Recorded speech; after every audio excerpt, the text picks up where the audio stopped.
एक तरफ उन्होंने राजमहलों का वैभव देखा तो दूसरी तरफ झोपड़ियों की गरीबी भी देखी। विद्वानों का ज्ञान देखा तो आम जनता की जो हालत थी, अशिक्षा, अंधविश्वास, वो सब भी देखा। उन्होंने महसूस किया कि भाई भारत की जनता सिर्फ आध्यात्मिक उपदेशों से नहीं बदलेगी, उनको रोटी चाहिए, उनको शिक्षा चाहिए, है ना, आत्मविश्वास चाहिए। तो इसी अनुभव ने उनके व्यवहारिक वेदांत के विचार को और पुख्ता किया होगा। मतलब ऐसा अध्यात्म जो जीवन की समस्याओं का हल निकाले, जो लोगों की सेवा में दिखे। हाँ बिल्कुल, यहीं से उनके मन में वो दृढ़ संकल्प जागा कि भारत के सोए हुए स्वाभिमान को जगाना है, जनता की सेवा करनी है और भारत का जो महान आध्यात्मिक संदेश है उसे पूरी दुनिया तक पहुंचाना है। और भारत की इसी जमीनी हकीकत को देखकर जो संकल्प उनके मन में जागा, उसे दुनिया के सामने रखने का मंच उन्हें शिकागो में मिला। हाँ, शिकागो में 11 सितंबर 1893 विश्व धर्म महासभा। ये तारीख तो भारतीय इतिहास में दर्ज हो गई।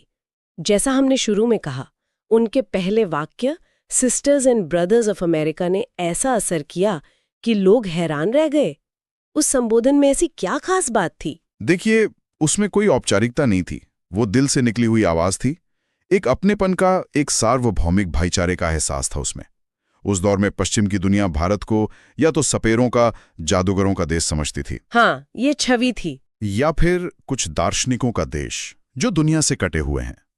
विवेकानंद ने उस मंच से भारत का एक नया, एक तेजस्वी चेहरा दुनिया के सामने रखा।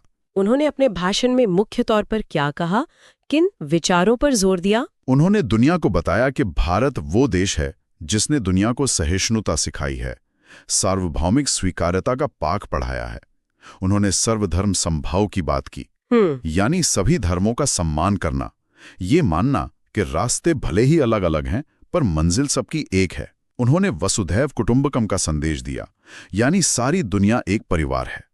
उन्होंने जोर देकर कहा कि जैसे सारी नदियां अंत में एक ही सागर में मिलती हैं, ठीक उसी तरह अलग अलग धर्मों के जरिए इंसान एक ही परम सत्य तक पहुंचने की कोशिश करता है। ये विचार उस समय के माहौल में जहां अक्सर धार्मिक श्रेष्ठता की बातें होती थीं, कितने क्रांतिकारी रहे होंगे।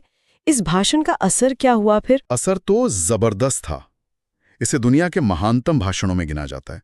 इसने पश्चिम में भारत की छवि बदली। लोगों को समझ आया कि भारत के पास दुनिया को देने के लिए गहरा आध्यात्मिक ज्ञान है जी। और साथ ही इसने भारत में भी एक नई चेतना जगाई। गुलामी की मानसिकता झेल रहे भारतीयों में आत्मविश्वास भरा, गर्व का भाव जगाया। रातों रात स्वामी विवेकानंद एक ग्लोबल फिगर बन गए। शिकागो की सफलता के बाद वो रुके नहीं। उन्होंने अमेरिका और यूरोप में कई साल बिताए, भाषण दिए, कक्षा